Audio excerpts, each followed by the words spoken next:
존경하는 국민 여러분, 재외 동포 여러분, 우원식 국회의장님, 선배 동료 의원 여러분, 조국신당 대표 조국입니다.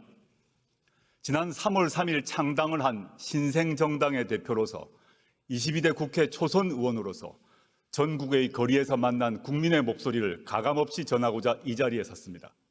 저는 흠결이 있는 사람입니다. 그런데도 지난 총선에서 690만 명의 국민께서 저와 조국혁신당을 선택해 주셨습니다. 그 마음과 뜻 명심하며 항상 겸허한 자세로 국민과 함께 하고자 합니다. 지난 총선에서 국민은 무도하고 무능하고 무책임한 집권 여당의 매서운 회초리를 들었습니다. 총선 후 윤석열 대통령은 말했습니다. 국민의 뜻을 겸허히 받들어 국정을 쇄신하고 경제와 민생 안정을 위해 최선을 다하겠다. 새빨간 거짓말이었습니다. 부자와 강자만 챙기는 국정 기조를 바꾸지 않았습니다. 경제와 민생 파탄을 외면하고 있습니다. 현재 서민들은 코로나 시국보다 삶이 어렵다고 하소연합니다. 소상공인, 자영업자 폐업률과 가계 빚은 날마다 치솟고 있습니다. 경기는 침체하고 나라 빚은 역대 최고로 쌓여갑니다. 게다가 무모한 의대 2,000명 정원 결정의 여파로 응급 환자는 병원을 못 찾아 목숨을 걸고 뺑뺑이를 돕니다. 상황이 이러함에도 윤석열 정권은 전 정권 탓만 합니다. 시도 때도 없이 이념몰이에 나섭니다. 반대자와 비판자들을 반국가 세력, 검은 세력이라고 비방합니다. 일제강점기의 불법성을 부인하고 식민지 근대화론을 주장하는 소위 뉴라이트 인물들을 정부와 학계의 요직에 앉힙니다. 그런데 윤석열 대통령의 거짓말은 이번이 처음이 아닙니다. 2013년 10월 21일 서울고검 국정감사장 기억나십니까? 윤석열 여주지청장이 증인으로 나와 저는 사람에게 충성하지 않는다라고 말했습니다. 저도 국민도 박수를 쳤습니다. 그러나 거짓말이었습니다.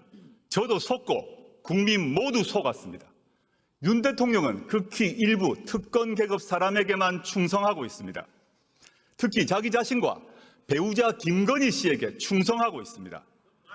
거짓말은 윤석열 대통령만 하지 않았습니다. 2021년 12월 26일 김건희 씨는 허위 경력 논란을 사과하며 말했습니다. 남편이 대통령이 되더라도 아내의 역할에만 충실하겠다. 이 역시 새빨간 거짓말이었습니다.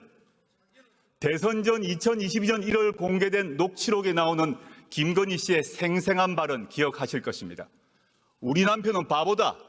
내가 다 챙겨줘야지 뭐라도 할 수 있는 사람이다. 내가 정권을 잡으면 거기는 완전히 무사하지 못할 거다.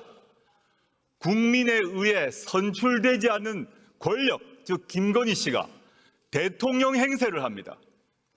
여당 대표와 문자를 하며 회유하고 압박합니다.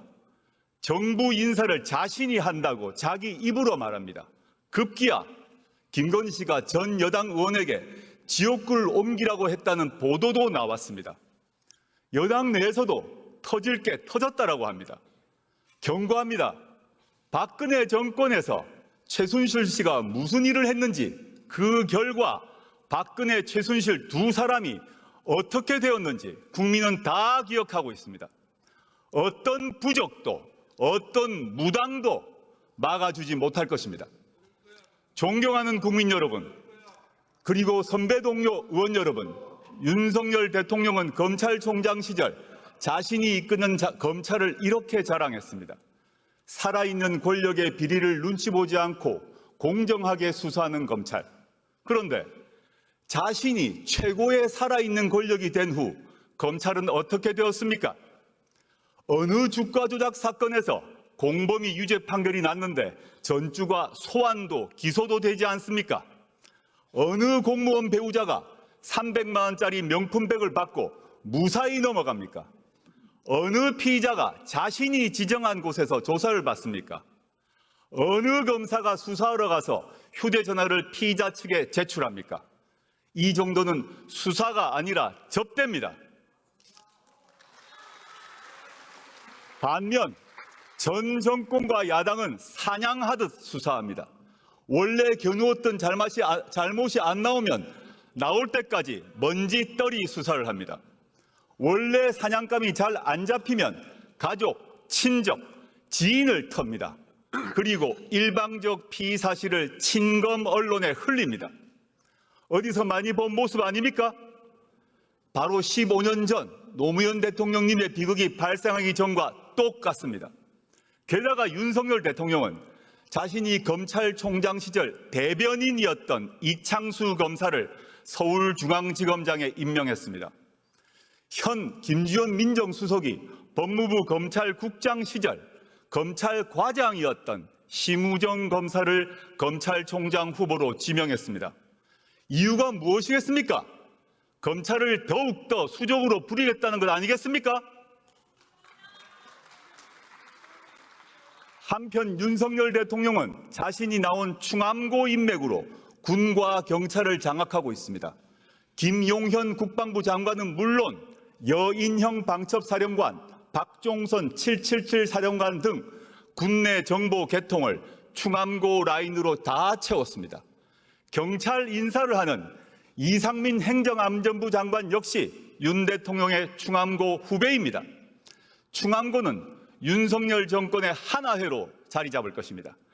윤석열 대통령에게 경고합니다. 아무리 모든 권력기관을 주머니 속 공깃돌로 가지고 놀더라도 국민의 마음을 잃는 순간 그대는 나락으로 떨어질 것입니다. 존경하는 국민 여러분, 선배 동료 의원 여러분, 창당 이후 만났던 국민의 목소리를 전하고자 합니다. 이태원 참사 희생자 고 이상은 씨의 어머니는 딸의 생일날을 맞아 김치찌개를 방문객에게 대접했습니다. 제 손을 꼭 잡아주신 어머니께서 무슨 말씀을 하셨는지는 짐작하실 것입니다. 지난해 수해 현장에서 숨진 최혜병의 어머니는 일주기를 앞두고 편지를 썼습니다. 저희에겐 하나뿐인 외동입니다. 사람들은 아무도 모릅니다. 얼마나 힘듦과 고통 속에 살고 있는지. 어머니는 애끓는 심정으로 진실을 밝혀달라고 요구합니다. 대구에서 만난 전세 사기 피해 젊은 신혼부부는 울먹이며 말했습니다. 평생 모은 돈이 다 날아갔어요. 이제 우리는 어디 가서 어떻게 살아야 합니까? 저와 조국혁신당은 고통받고 분노하는 국민의 도구가 되고자 합니다. 총선 때 광주 충장로 우체국 앞에서 유세를 준비할 때였습니다. 한 어르신께서 제 손을 잡으시며 말씀하셨습니다. 견뎌주어 고맙네. 살아남아주어 고맙네. 이제 잘 싸워주게. 지난달 말 전남 곡성과 영광을 방문했을 때도 똑같은 말씀을 들었습니다. 지난 윤석열 정권 2년은 대한민국의 잃어버린 2년으로 기록될 것입니다. 저희는 창당 총선에서 이렇게 외쳤습니다. 3년은 너무 길다. 무도하고 무책임하고 무능한 윤석열 정권은 나라를 더 망치기 전에 종식되어야 합니다. 국민은 이 정권 치하에서 너무도 힘듭니다. 인내심이 바닥나고 있습니다.